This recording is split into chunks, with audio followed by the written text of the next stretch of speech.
你好，这是流日生活博主老孙，来自日本富山市。5月中旬的日本早早的进入了梅雨时期，连续1个多周一直在下雨。今天到院子里捡点韭菜吃。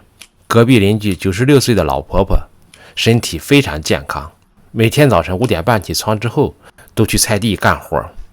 她的菜地里种了有2平方米的韭菜。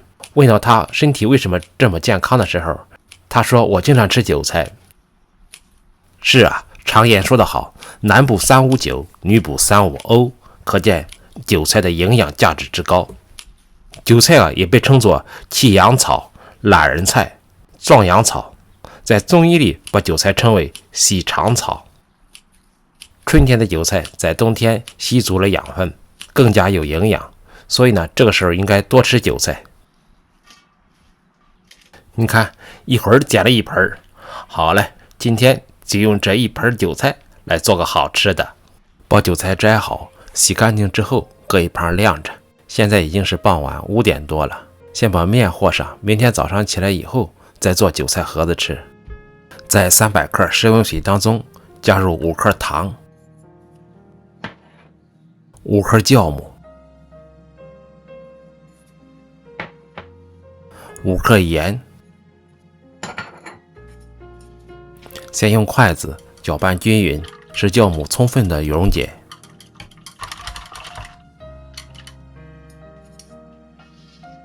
然后将液体倒入500克高筋面粉当中，边加边搅拌。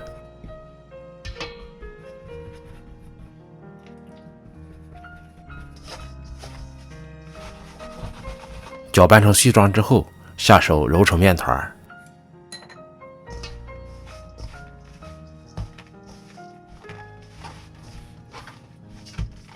揉成面团之后，盖上盖醒面1个晚上。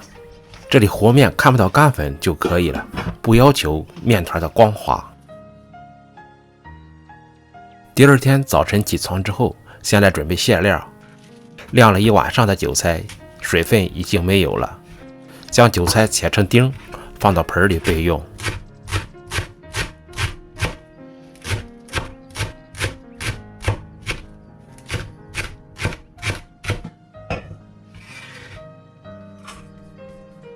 泡好的木耳剁碎之后，放到另一个盆里备用。这时候我才注意到，从超市买回来的虾是印度产的。日本真敢啊！现在印度的疫情这么严重，竟然能进口印度产的虾，真是让人想不到。大虾去皮之后也切成丁，和木耳放到同一个盆里。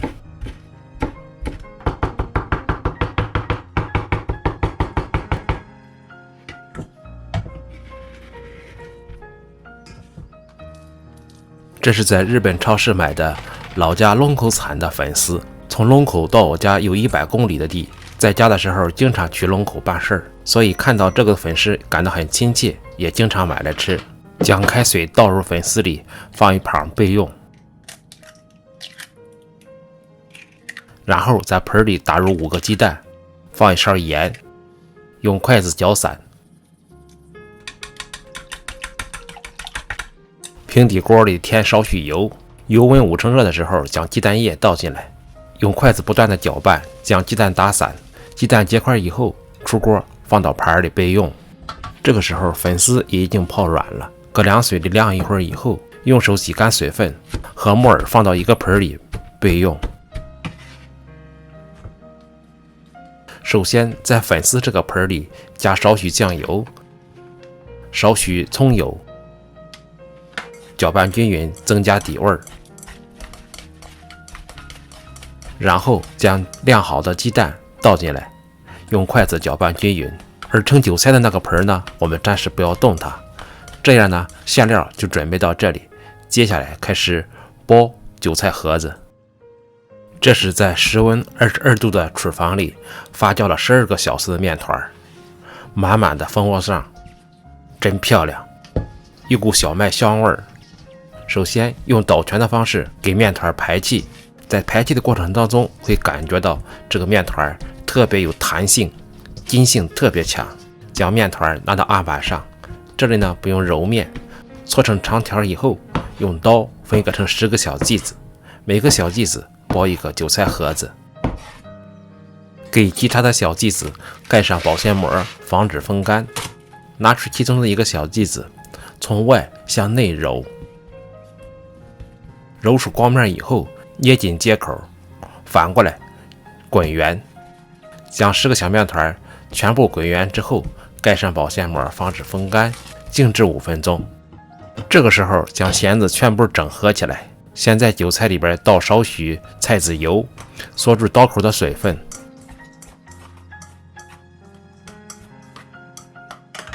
搅拌均匀之后，再将韭菜倒入粉丝的那个盆里，用硅胶铲充分搅拌均匀。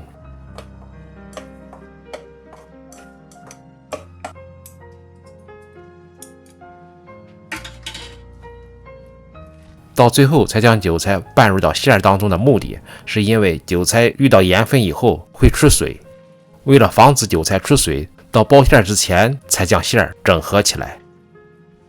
接下来开始包馅，拿出一个小剂子，用擀面杖擀成一个大圆薄片，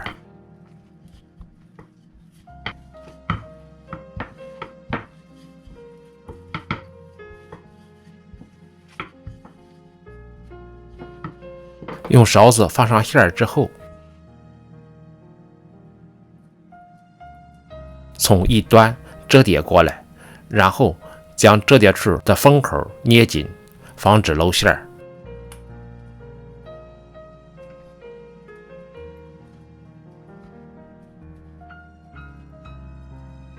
最后用手压一压，一个韭菜盒子就制作完成。10个韭菜盒子都制作完成之后，下面我们开始用油锅来烙制。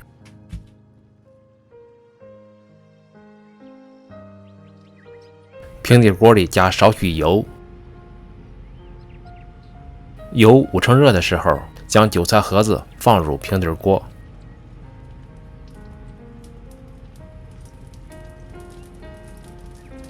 烙制韭菜盒子呢，有2个要点：第一，一定要用中小火慢慢烙制；第二呢，要经常翻面。我这个电磁炉一共有12个档，我设置在5上，每个韭菜盒子烙制了8分钟。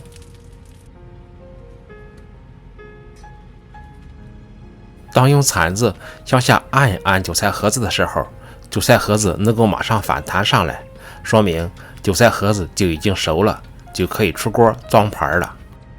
这个韭菜盒子不但馅儿特别鲜、特别香，而且呢，韭菜盒子的皮儿特别劲道、酥脆，让人咬起来以后特别有嚼劲儿。一个完美的韭菜盒子是由外表的皮儿和内细的馅儿组成的，缺一不可。切开一个看看，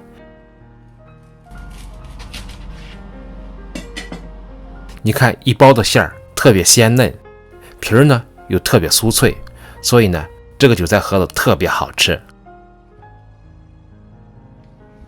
来看看韭菜盒子做好了，哈哈哈哈哈！你看看这颜色，真好看，真诱人，厨房满满的韭菜的香味儿。我们来尝一尝啊！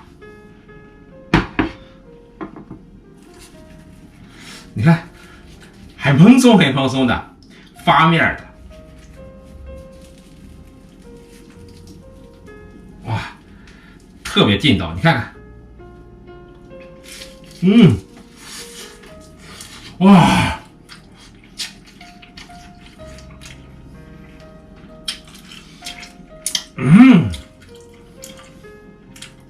外皮酥脆酥脆的，里边呢真是特别软，一口咬下去，韭菜的香味儿，还有大虾的鲜味儿，腾的一下就上来了。哇，告诉你，哇，真好吃！再来一口，再来一口，就那种感觉。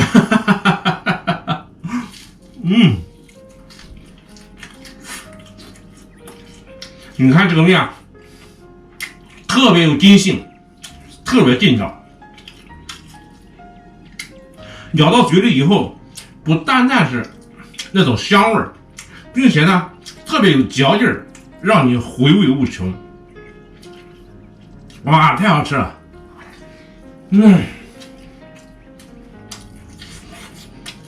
真是棒！